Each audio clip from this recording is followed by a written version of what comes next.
Welcome, welcome, welcome to another episode of Think Outside the Red Box. You know, we are here every Monday at 7:30, and we are so excited to have you all here. And we thank you so much for tuning in with us each and every Monday. Yay to my audience! Woo!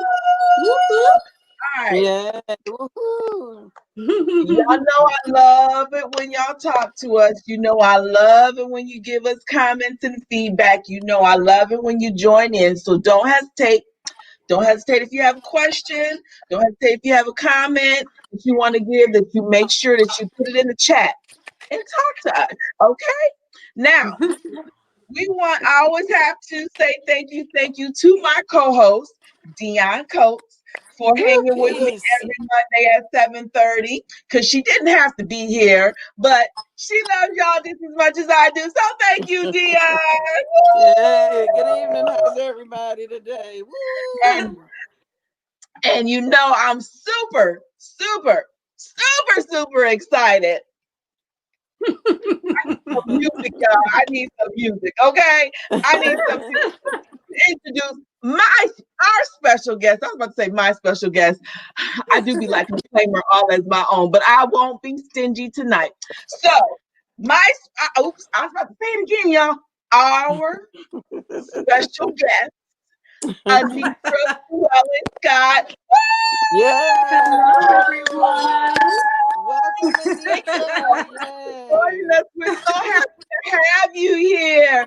Hey, I'm excited. Shannon. Yes. We're glad you're here tonight. All right, Yes. it's been good. We've been having some good conversations. Oh, we lost her. She's gonna come back, y'all. She's gonna come back.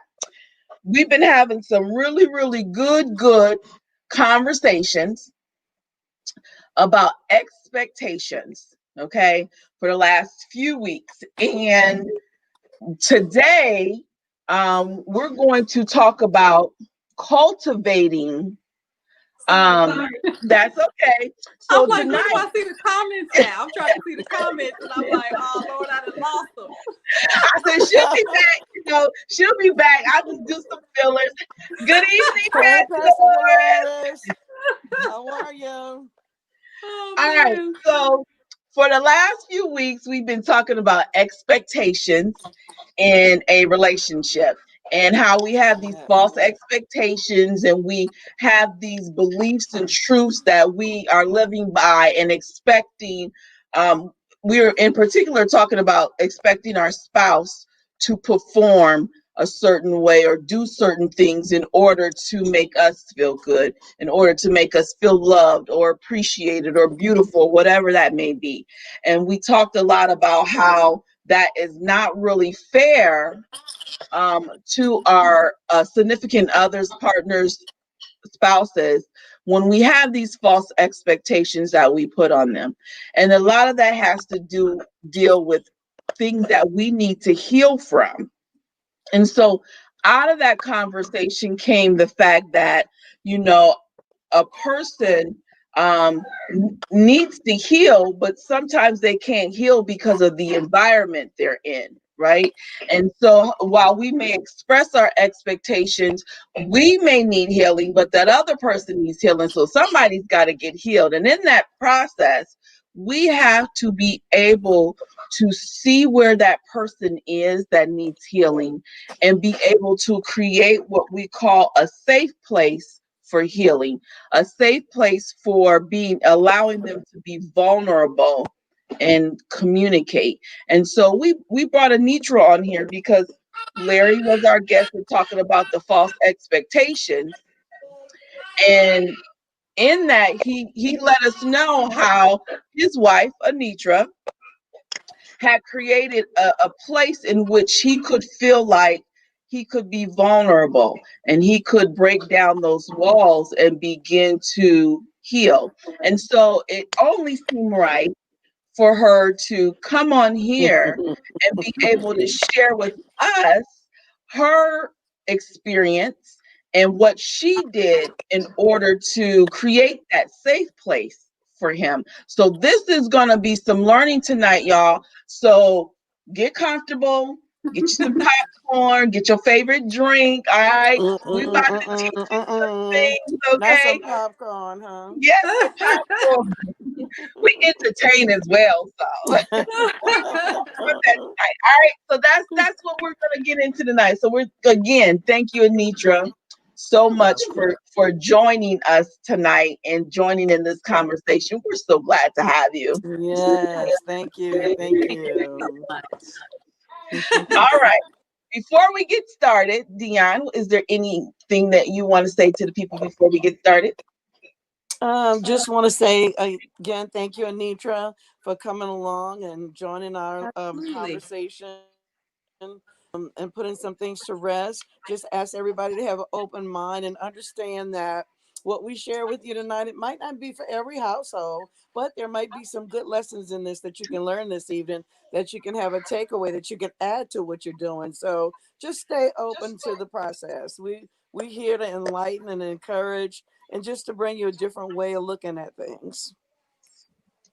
I think that's a good point you make, Dion. Thanks for that. Because we do have to remember every relationship is not going to be the same because we're all bringing our own personalities and characteristics and talents and experiences to the relationship.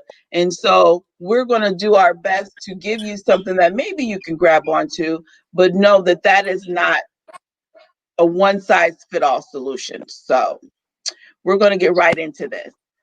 Anitra, Oh, I'm in the hot spot. you know what? Honestly, I didn't even really prepare questions for you.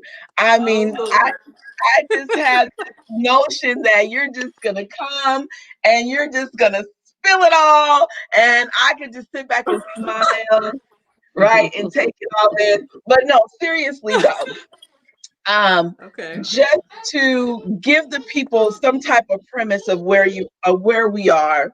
You know, we had Larry on here who talked about, we talked about the false expectations that we set, and he talked about how he needed healing, right? But of Mhm. course, he didn't at the time recognize that he needed healing, but that um, he needed healing, but you created a place for him in which he can heal. So can you kind of give us the backdrop of what that looked like to you, married to him? And did you see that he needed some healing? Did you recognize any unhealthiness? So of course, Larry kind of shared, I'm sure, well, I know he did talk about a little bit of how we kind of came together. We were friends for a year and a half. We courted for 6 months and then he proposed and then we were engaged for 9 months.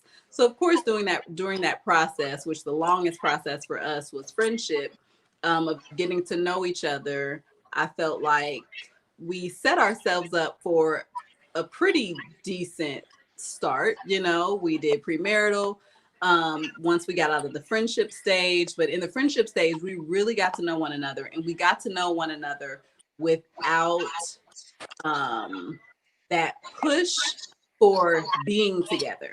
Mhm. So it was kind of The like we hung out romance. with our friends. I got to know who he truly was. And a lot of the things that I saw, I was kind of like, okay, this is different than what I'm used to. But he was so blatantly honest.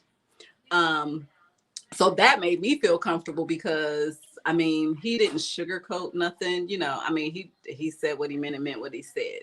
So I felt like it kind of set us up for a pretty decent start.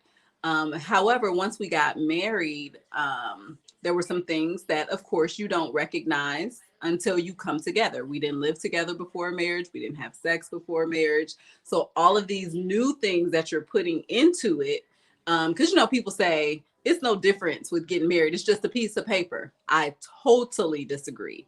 It is a piece of paper, but there are some things that you don't that doesn't come to light until you are with one another all the time. Day in, day out. You see the ins and outs and everything. So once we kind of got settled into life, through the honeymoon phase, and not necessarily a phase, but getting back to normal life, like after the trip is over, after the wedding is over, after all the people are gone, and settling into your ways, and even things that he thought that he would do once he got married. And I remember him saying some things. And then I'm like, hey, what happened to you saying this? And he's like, I don't, he would say, I don't know. No, I don't know why I don't do this, or, whatever. So it wasn't until time went on that I realized, like, hey, it's some type, and the way that I described it was, it's a door. You have this door and there's a key, but I can't get in.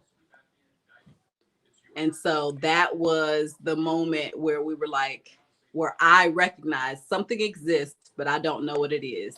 And he was like, I don't know what you're talking about. So that's kind of like where it started. Okay, so then if you saw something, but you didn't know what it is, so what was the process of you kind of realizing what you were dealing with? Or was it, or did he bring it to you? No, so it didn't quite happen that way either. So just kind of beginning to say things. I know how you guys talked about on previous shows, just expressing your wants. Like, hey, this is something that I want, or something that I feel that I need from you.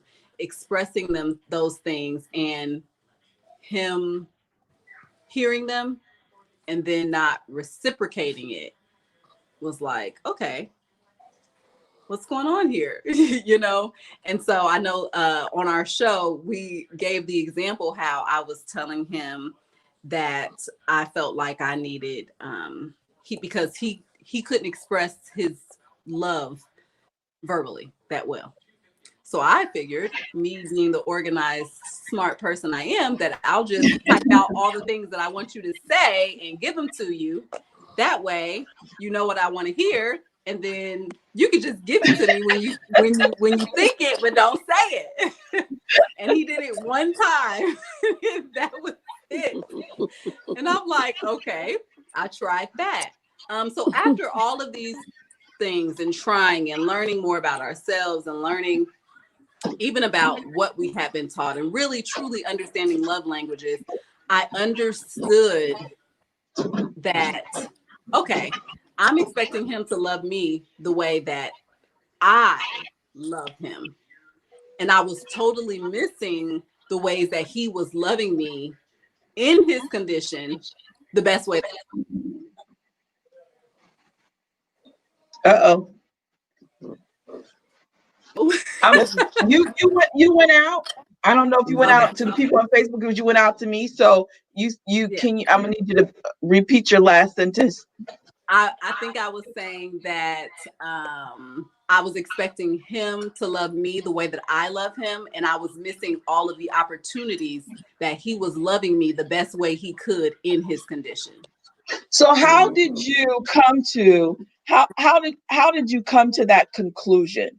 Was it you studying the love languages, or how did you all come about to understand and start to get to know each other for who you were and how you show love? Like, how did you do that? So I think it was, of course, studying the love languages and really understanding what it's for. And my husband said to me one day, he said, if I told you, so his love language, say, is gift giving. So he said, if I told you I love you one time this week, but then gave you 3 gifts this week, how many times did I tell you I love you? And the answer was 4 times. Although gifts for me is okay, that's nice. That's not what I'm looking for. That's not how I give love. So I wasn't really looking for it in that way. So once we kind of talked that, it was like, okay, I get it.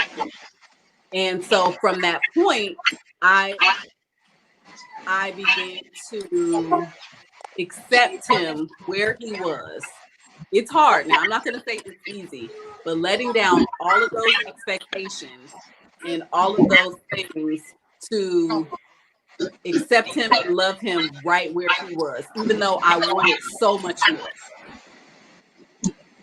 So let's talk about your process then. Mm-hmm. They're saying we're hearing a lot of feedback, and I think I was hearing the feedback too. So I put Dion on mute, but I think I'm still hearing feedback, Anitra. I'm not sure if it's coming from you.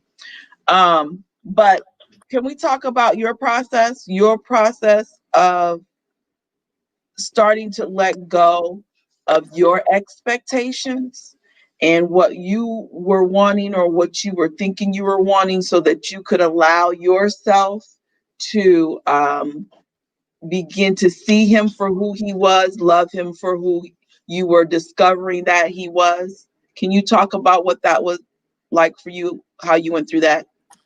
Yes. So a couple of things. I did take notes. Can you still hear feedback? If you all out there, if you're still getting feedback, can you please let me know? I know my mom came in and said that she could. Let me turn one thing off. Hold on one second.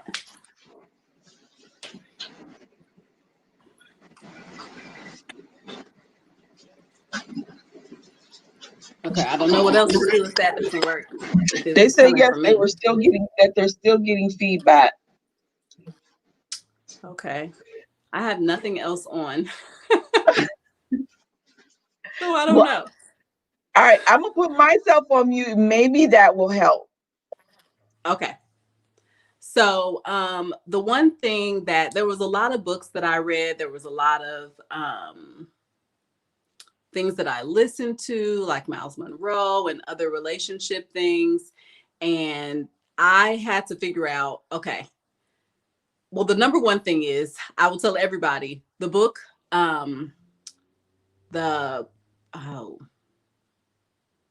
Lord Jesus, the prayers. I can't even think of it. It'll come to me in a second. But a book that I read in the beginning, it helped me redirect my prayers. Oftentimes when we know that people are in a condition and all we want is them to change. We want them to change. We want them to do this. We want them to do that. We're always like, God, change him, change her, fix him, fix her.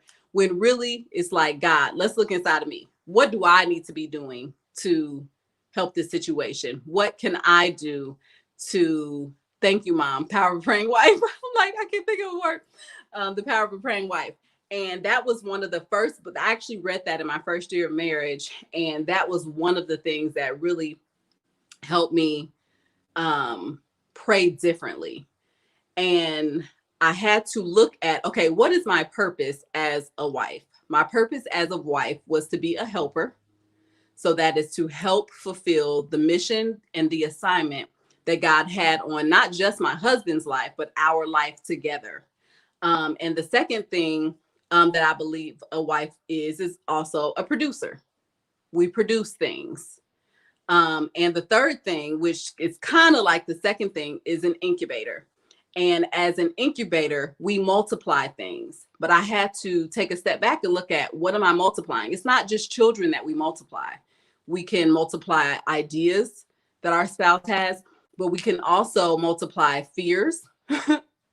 We can multiply these areas of hurt. So we have to be very careful, because we are very powerful as women. And there are so many things, we have so much power that we have to watch it, because it almost turns into like manipulation if we're not careful. And so I had to watch what I was incubating. What am I multiplying in this relationship?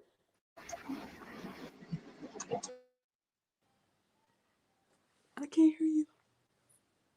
I can't hear you. I would say, I'm sorry. That was good. I put myself on mute because of feedback, but that was good. And I like that. So, because the first thing I heard you say that, of course, that stood out to me is that you looked at yourself. Mm-hmm. You looked at yourself like, what do I need to do? You looked at yourself like, what am I bringing to the table? Mm-hmm. And am I doing the things that I could be or should be doing as not only a wife, but as a woman? So Can you talk a little bit though about, because I like the fact that you said we have power, and I think a lot of times we forget that we have power, but sometimes we misuse that Yeah. power. You talked about it turning into manipulation. So can you talk a little bit more about power and how that can turn into manipulation? Yes. So, you know, just a simple example. Um, Number one, I don't agree with the whole quote, happy wife, happy life, because I believe that we're both supposed to be happy. Right. Happy spouse, but happy house. but if you were to go along with that motto, even in that, to me, is manipulation, because it's like that means if the wife doesn't get what she needs, all hell is gonna break loose. And that should not be the case. We should not take our expectations and use that as a tool for manipulation to get what we want. So, just even like generally speaking, women, when most times we shut down. So when we have something that we may be expressing, and we feel like it's not getting through to our husbands, or we feel like instead of listening, they're trying to fix the problem, we shut down. But even in that, how we decide what we do to get to that point is simply a choice. And so we have that choice to say, okay, I'm going to shut down. And most times, let's be honest, women, we shut down because we like the attention that we get from that shutdown. We want the begging to see what's wrong. What's wrong, because for him, to us, that feels like, oh, he cares, because he's trying to dig in there and to get in there and say, okay, what's wrong? I'm tending to her because I'm asking her over and over and over again what's wrong. Then that must mean that he's sincere. No, that is manipulation. That's manipulation, ladies. So I think I kind of answered your question. Did I answer your question?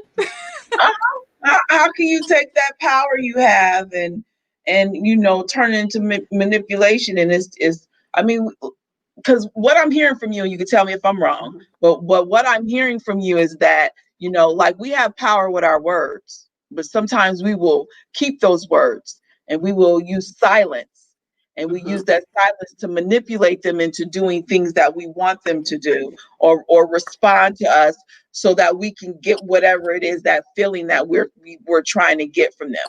So I mean, I Yeah. think that's what I heard, that I'm hearing you say. It's an example of one of the ways that we misuse our power.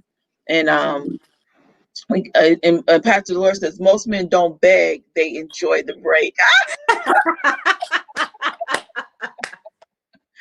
That is probably true.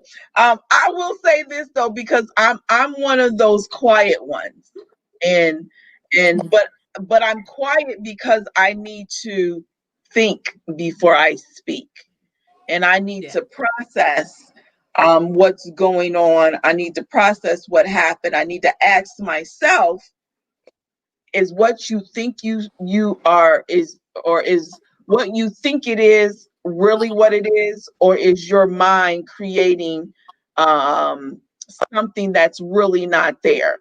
And so I try to take that time to kind of think before I speak and get myself together, so that I try not to speak out of anger. That's not to say that I hit hit it out the ballpark every time, people, but I do try not to always speak out of anger, and make sure that however I'm approaching it is in the right manner.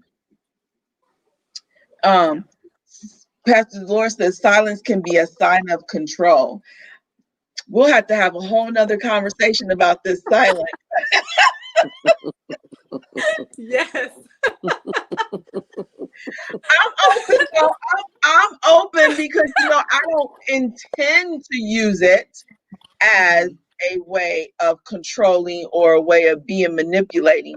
But, you know, this can kind of take us into, you know, that safe place, because Yeah. sometimes people get silent because they don't feel like the environment that they are in allows them, allows them to be free, allows them to speak without retaliation, or allow them to speak without being belittled or dismissed or what have you. And so let's talk about this a little bit. Let's kind of transition into that, because one of the things that Larry said was that he began to get healing because you created a safe place. Tell us what that looked like to you, creating a safe place for him. So number one, that was the I guess I would say the perfect moment to die. And I know that sounds crazy, and Larry says that too. But Miles Monroe put it this way. He said, most marriages don't work because they commit to life and not death. And when I thought about that, I'm like, wow, that's so good. Because we're always so focused, even in the marriage vows, we're so focused on committing all of these things to this person for life, a physical life. But in all actuality, marriage is a daily death that we take. And I'll be honest with you, with going through the process, and whenever it was that we got to the place where we actually, and my husband has shared this before, so I'm not sharing anything that he's not willing to share. But when he came to the realization that he had made a vow from a previous relationship, which was causing that door that I thought I didn't have the key to, that's when the ice really broke. But even before that, and I'm not going to say I am nowhere near perfect. And a lot of these things, we didn't come to the realization until years on in our marriage. But I will say, with the example of my mother and father, and being in the home with my parents until I was married, I got to see a great example of marriage. And of course, when you're a child, your parents don't let you into everything and see everything that happens, because, that's not for children to see. But even as I got older, even the things that I did see, it wasn't them letting me into their marriage and letting me, see those things. But I got to see, like, this marriage, things happen in marriage, things that you do, you work through, you talk through. And the one thing that in my frustration, in my days of feeling like I'm tired of being patient, I still chose every single day to love my husband. And just thinking about it, every time I wanted to say, you know what? Okay, am I going to be able to take this the rest of my life? Him not, being able to love, because he came to the point where he realized, I can't even love the way I want to love you. And the thought of So hold on. So when he realized that, did he come to you and say that? Like, did y'all have a conversation, or did you know? So you're talking about once he stated that he had the vow, that he realized that there was a vow that he made? Yes. So yeah, he actually, if I'm not mistaken, he realized that at a marriage conference one year. Oh, okay. We were sitting in a marriage conference, and it was something that someone said, and it triggered everything to his remembrance. Every single thing. Gotcha. And so then the next step was, okay, well, how do you break the vow?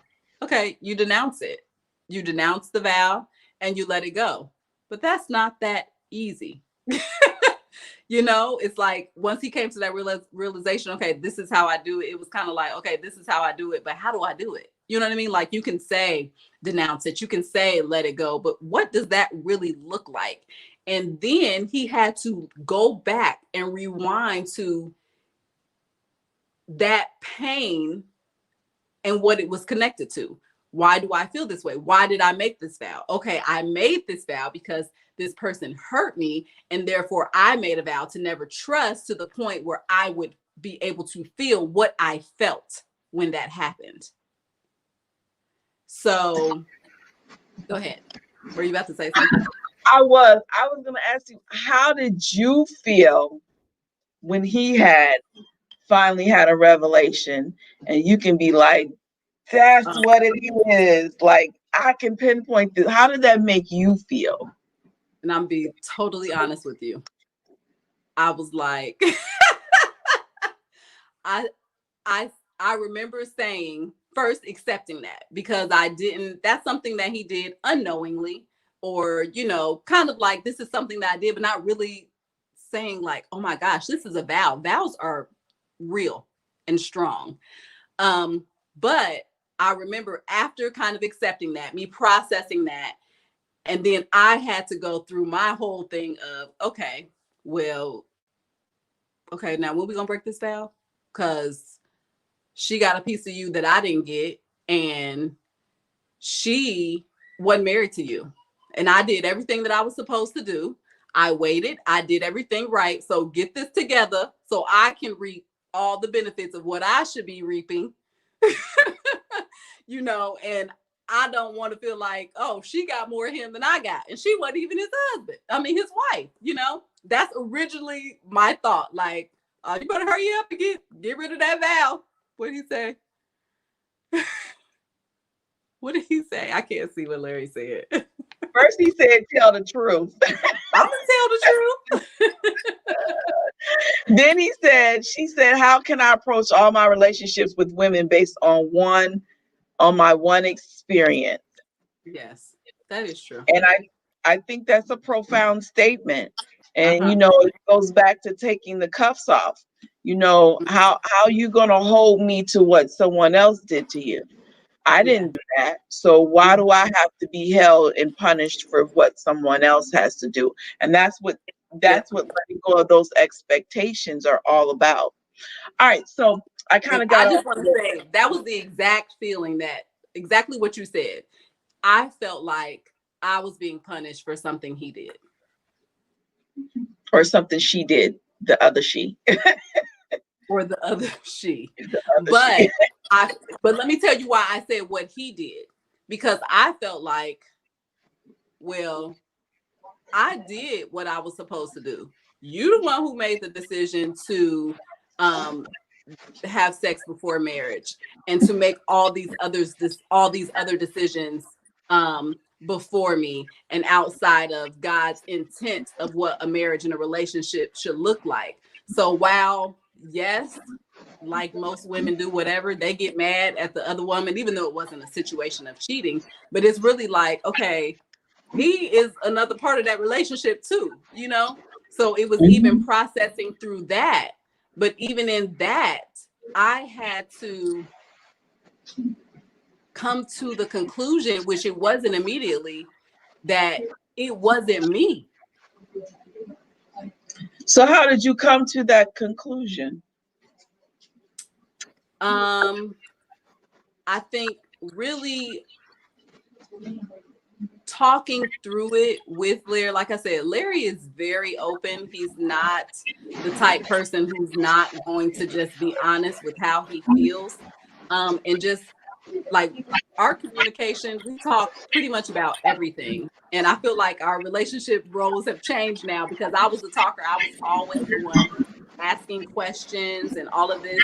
But since his newfound healing, as I call it, since his newfound healing, he is the initiator of most conversations now.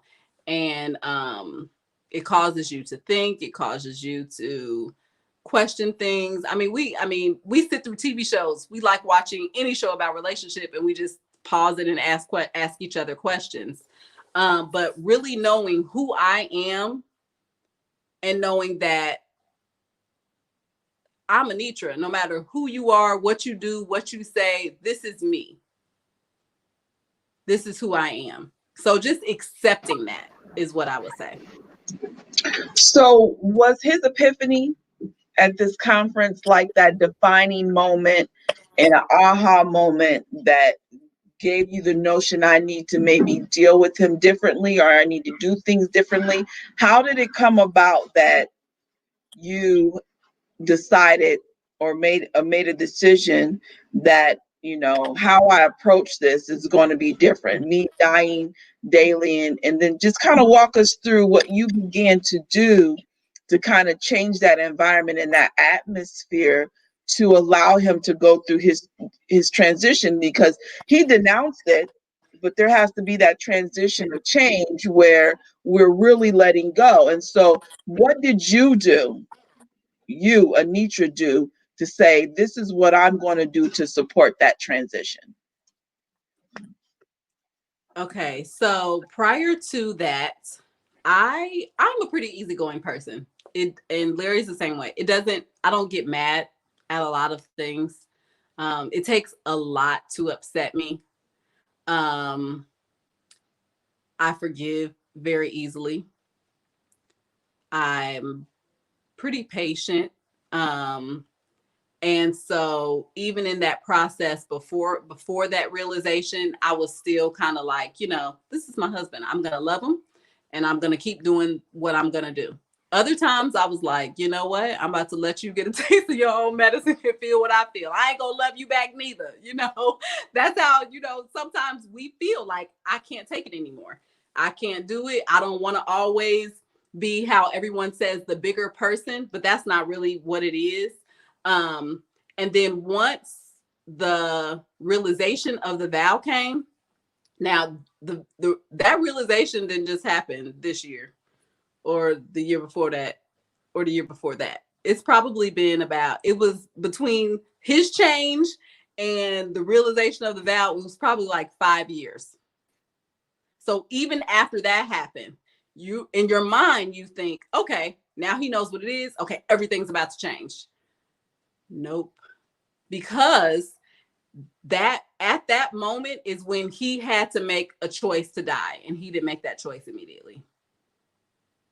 So even in his process in choosing to die and then going through what happens after death, which is suffering, is where it was really hard. So what were you doing in this time? So during that time, I was continuing to love my husband no matter what. Even when I felt like I was the only one showing love, I continued to love my husband. I continued to do every single thing that I did, even if I was frustrated, upset. I'm gonna be that wife. I'm always gonna cook. I'm always gonna clean up. I'm always gonna do the dishes. I'm always gonna take care of the kids. I'm always gonna love you. If you ask me to do something, I'm gonna do it. You ask me to be supportive, I'm gonna do it. I'm not gonna deny you sex. I'm not gonna do all these different things because I'm frustrated. I'm going to do what God has designed for me to do. And our mandate was to love our husbands as they love Christ. And that's what I tried to do the entire time. So if I'm hearing you correctly, there are times you got frustrated, but even in your frustration, you didn't allow that to change who you are at the core of who you are. Mm-hmm. And like I said, it's hard. There's times where it's not that easy. It's not that easy. You even have to say every day, you know what? Like how you guys talked about last week. To me, this is evident that love is a choice. It's not based on feelings, because there were several days where I didn't feel it. So as he's going through a transition, do you feel that you were maybe going through a transition as well? Like, you know who you Yes. are, this is who you are. I'm Mm-hmm. still gonna do what I do, but do you feel like you yourself were still maybe going through a transformation and transitioning alongside him as well? Yes, I feel we were both dying. And I was praying that we were going to live again. That's the best way I could describe it. Yes, I feel like we were both going through this transition together at the same time. And another thing that I remember that I made note of that Apostle Mark said at a relationship conference or something. And he said, long suffering is about behavior accommodation. And when you think of it, that's what I felt like. And I didn't realize until later that that's exactly what it was. So this is probably a Larry question as to what did a safe place look like to him, but what did that look like and feel like to you giving it to him? Probably nursing a baby back to health. Being that shoulder, being that safe place, providing security despite even what you may feel justified in doing or saying, and still not choosing that. I chose instead, even moments when I know I was right, I chose to just be righteous. Okay, so what does that mean by providing security? Because he's the man, right? So you think security he's supposed to protect. So what does that look like for you to provide security to him? Protecting his feelings, protecting him in that process. Because, now a lot of women, like I was talking about the justification, dog their husbands out. I'm not that one running around talking about what my husband's not doing. He's not doing this, and he's not giving me this, and he ain't this, and he ain't that, and blah, blah, blah, blah, blah, blah. I'm not doing that. Even simple things that I wanted help with or things done in the home. I'm not a nagger. I'm not gonna just nag you to death. I mean, that's so annoying. Number one, I wouldn't want to be treated like that. So that's not what I did. But in providing security, it's like a place of refuge, a place of safety. And I look at it as safety versus a war zone.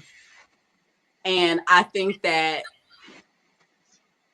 had I made it more so a war zone, a place where, we're going to be combative and we going to, fight through this. I made sure that it was a place of safety, because if I created that war zone, I don't think my husband would be healed to this day. So war zone meaning like arguing, putting him down.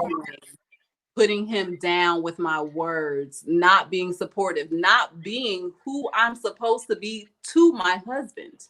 Okay, so let's talk about that a little bit. And I'm asking all these questions, and Dion, I'm so sorry. You're just over there quiet, and I haven't allowed you to ask not one question. So I'm gonna ask this question, and then I'm gonna let Dion jump in here. Okay. That's so good. Sorry, Dion. Can we talk a little bit about That's all right. What that looks like to be supportive? I mean, it's because it's gonna look different to different people. But what did that look like in your marriage to support your husband? What does that mean?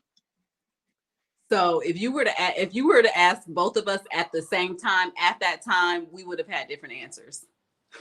Because I felt like answer then, and what is your answer now? So then it was my husband would say, I feel like you don't support me. I feel like you don't believe in my dreams. I feel like we're not, what's the word he would use?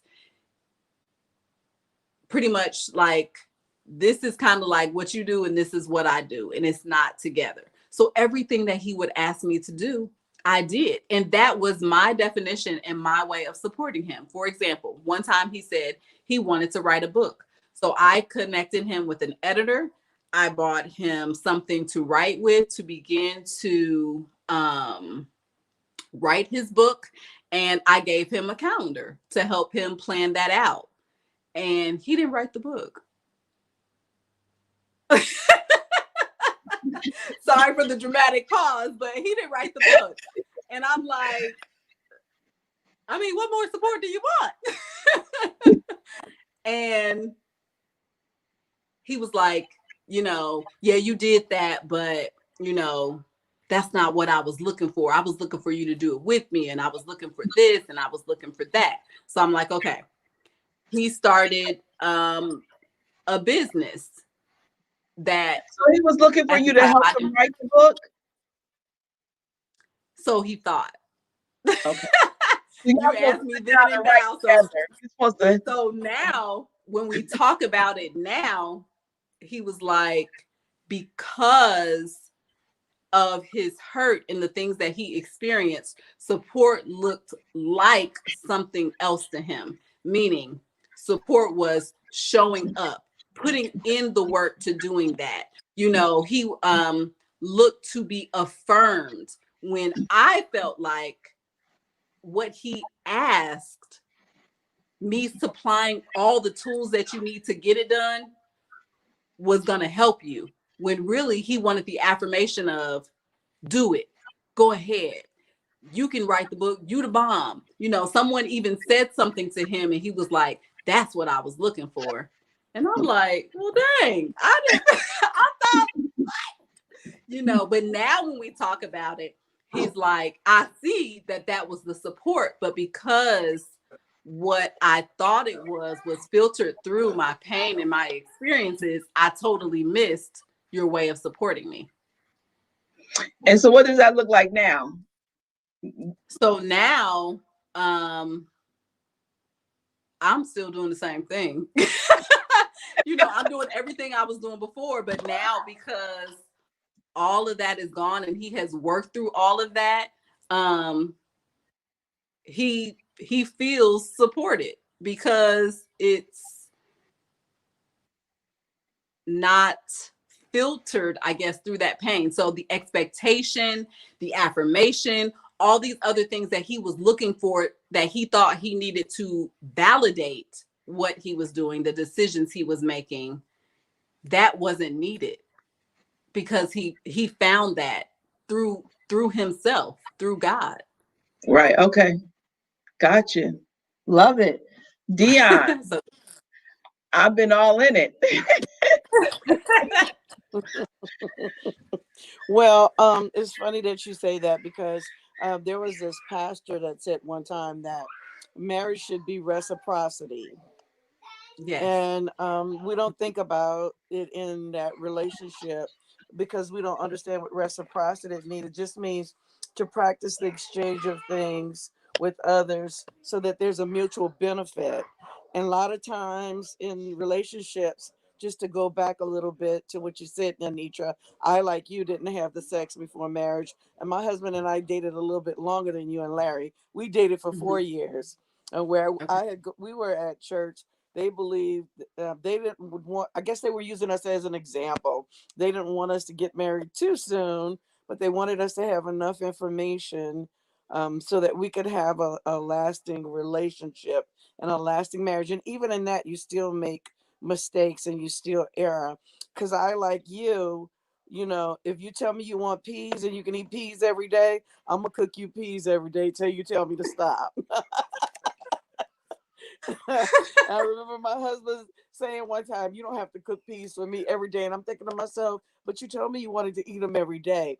So I think sometimes we can go overboard with that too, because I have the kind of personality that will allow you to be whoever you are, whenever you want to be it, and how you want to be it. So it it can work for you or against you. And another thing you said too, and I wanted to say about women using that control, whether it be silent. We even use sex as a weapon as well. We Mm-hmm. hold it back because we say, I'm gonna teach him a lesson. He gonna do what I want him to do, or I'll just hold back sex from him, or what have you, whatever that mental block is. And I think what we need to remember is, like you said, dying to yourself emotionally is to tear down those walls and break those chains and start forgiving yourself for some of those things that you've done in some of these Mm-hmm. marriages so that we can get back to that love relationship or loving one another and having that respect for one another, instead of, like you said, always tearing down. And then you got to go back and build up, and you want Yep. something after you done tore your man down, and then you want him to do all Yep. of this, that, and the third for you, and you don't have the energy for it because you've bruised his ego. Mm-hmm. So I certainly respect, as a young woman, what you did in the short term time it took you to turn it around. Because for some of us, it take years. We learn lessons and it take years, and then we now have to go back and capture, or start all over, or try to fix some of the brokenness that we've created. And so I really thank you so much for sharing your story, and what you've done and how you're doing it. And I hope young women hear what you're saying, so that they can stop beating their men up and recognize that it's something in you that you need to change, because it's something in you that's broken that will allow you to continue to need that validation for somebody else, when in fact God is trying to get something to you so that you can change. So if that person gives it to you or not, you're continuing to die to yourself. So thank you for sharing that. I hope it resonates with some people, and they don't have to spend 30 years in a marriage before they recognize they love their Yeah. husband, or they can allow them to be who they are, so they can finally live and have purpose in their marriage. So yeah, I'm excited to hear some of the things that you're saying. Mm-hmm. That's all. So I think that's real good, real good. It takes me back to something I posted earlier when I had, posted the advertisement for this. And Erica Campbell and her husband, I don't know why I can't remember what his name is right now, but Erica Campbell and her husband were speaking at a conference, and she was speaking to the ladies about how what we want from the men and how we want them to talk to us. And her husband got up and he talked about how men, they fight so much when they leave the home, and they go out there into this world and into these jobs to, make the money and take care of the family, protect the family. They're faced with so much that is against them. Warren, thank you. Someone told me it's Warren. And where they're faced with so much that is against them, including the world that is against them, especially if you're an African American male, right? And your life, every time you walk out that door, is in danger. And all you want to do is be able to come home. You just want to be able to come home to a safe place, somewhere you don't have to war. I'm warm when Mm-hmm. I'm out there. I don't want to war when I come home. And they Mm-hmm. and they need that place to be able to be vulnerable, to be able to let go, and to be able to cry, because hello, these men have emotions, and we think they're emotionless and they lack emotional intimacy, when in reality they're just as emotional creatures as we are, right? It's just that they show their emotions differently than we do, and they express their emotions differently than they do. But if we give them that place where they can let those walls down and be vulnerable, they need that. And so that's just my little, words Yeah, for the that's what I was talking about when I was saying that place of refuge and that place of safety being that. Because, like you said, they're out there in that. And I know every time they walk out the door, that's a fear for us now, and then having to deal with the things that they deal with outside of that. And then to come home and to have to deal with that. I mean,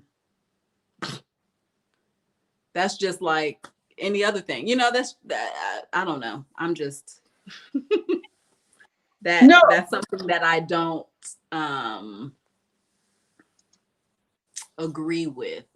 And while, a lot of people, have the feelings of even, well, so much emphasis is on the man and what about the woman? But I really think instead of looking at it as something that we don't have or saying that we're less than, I look at it as, look how much power we have. We have the power to tear down and build up. And we do. we can do it better, slash worse than a man can. I'm telling you, we can tear our men up with some words, and we Yeah. have to watch that. I'm telling Look at you, that it's comment. It's being a what. wife and not a knife. That's right. Exactly. Being a wife and not a knife. That's my cousin. Hi, Shanta. Yes, absolutely. That's a really good, and that's that war zone. Like you coming into war. That's yeah. That's a Yes. whole nother thing. That's yeah. We keep everything at this level in our house. We don't argue and holler and fuss and fight. We don't always agree, but we believe that our point is just as valid at level 1 as it is 20. So we decide to stay down here. So have you always been down here, or is it that transition of dying and healing that has allowed you to be down here? We have always been down here. That's good. That is Mm, good. I'm gonna yeah. work.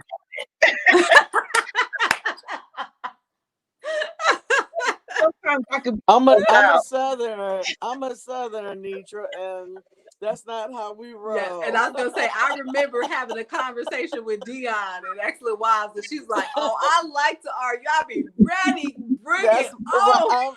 Yes. It's on and popping. Okay. Now I've gotten a little older and a little wiser, so I don't argue as much. But yeah, baby, if we're gonna fight, let's fight. Let's yell and scream and holler. Let's do it all. My husband sit over there like, what? Yeah, that is so not. That's just not me at all, and it's not Larry at all either. So if we did that, somebody would know, like, oh, they in trouble. Something is wrong. My Yeah, husband has I now don't. said, that's just my wife. Just ignore her. Yeah, I don't really like to argue, but sometimes I can get loud. I've gotten older now, so fussing don't mean as much to me than it used to be. But early on in marriage, oh yeah, I love, yes, I love it. Okay, I was loving it. It was part of who I was. I thought that was a woman's right. Yeah, And you know what? Not to make this deep or nothing, but I do feel like too, when we feel like we have to fight for ourselves like that, it is to prove a point, to validate what we Absolutely. feel, to Well, validate it's our to feelings. Like, validate. no, It's I'm to justified in validate this. you. Yeah, it's like I'm Yeah. justified in this. You gonna feel this. You are going to understand Right. what I mean and mean what I say, honey. You by the time Right. I get finished with you, you gonna know what I meant. Right. Right. You need but some I validation every now and then. right, but as you begin to emotionally heal, you'll realize you don't need to do all of that. Right. It's not even necessary to do all of that, and sometimes it's not even necessary to prove your point, to explain yourself. Like Yeah, all of these things, just it doesn't get you anywhere, right? right, Yeah, Anitra, right. my friend says something sometimes. You want to be right or you want to stay married? So you have to Yeah, ask yourself those questions. Do you want yep. to be right or do you want to stay married? So I And think my we version don't of ask that that is, do you want to question be right or enough. do you want to be righteous? That's me and Right. Larry's version. So Mhm. Yeah. So this has been good, Anitra. I really appreciate you coming on here and being so honest and open. This has been great. I hope to have you back again. We'll find another topic you want to talk about. absolutely. I was Yes, gonna say I'm not yes. gonna keep you on here long like my husband. I know how to stop talking. I love you, Well, babe.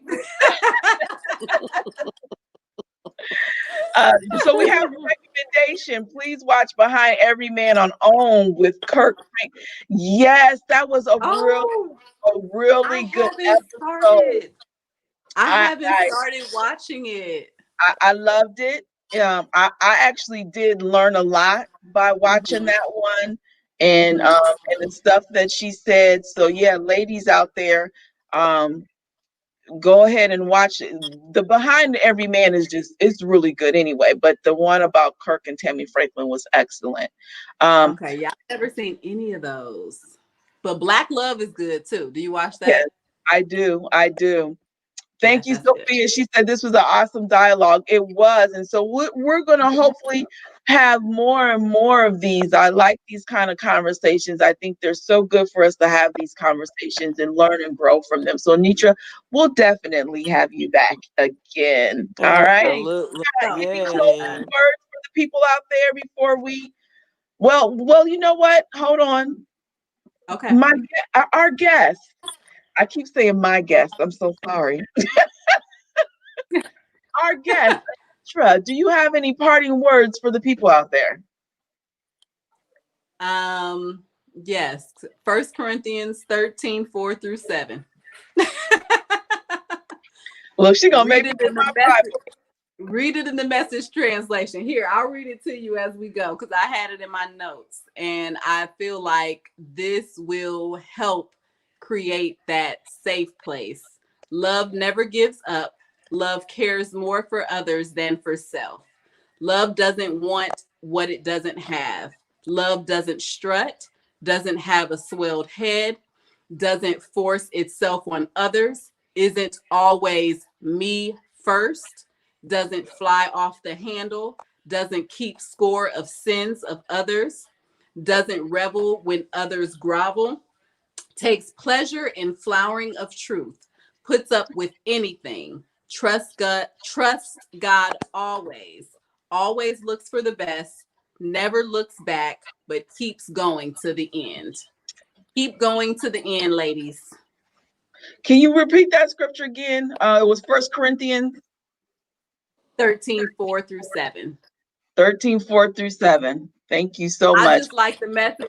I like the message version, but you know, everybody is familiar with love is patient and love is kind. But I like how the message Bible puts it, how the message translation puts it. Right. So maybe we have to have a whole nother topic on that whole scripture. We can talk about those things, right? Well, You really, really Yes. could. yes. Maybe that's what we'll have you back on, and we'll talk about 1 Corinthians 14. I like that. Okay. What Yes. is it Yes. that we have to be in a marriage? All right. So thank you so much, Dion. Any parting words that you want to give people? Just want to say thank you so much, Nitra, for coming out, and we are looking forward to having you Thank back. you. We really are. I really enjoyed this. I just wanted to say to everybody, you teach who you are. If you don't like what you're teaching, you have the opportunity to change. And women, stop cursing your men. Let's do something different this year. In 2021, let's make a vow. Because you know we like to make vows. Let's make a vow to treat our men better than we want them to treat us. Because if we arrive there and that's the focus, then we can get something much better of the outcome. So remember, you teach who you are, change your mind if you don't like it. Teach something different. And y'all know my parting words. Be unbothered. See you next time. Peace. Come join us next Monday, 7:30 p.m. Eastern. We're here every Monday having these kind of conversations. So continue to join us. We appreciate your support tonight. You all have a great week. We love you. Bye. Yes, peace. Thank you. Bye bye, everyone.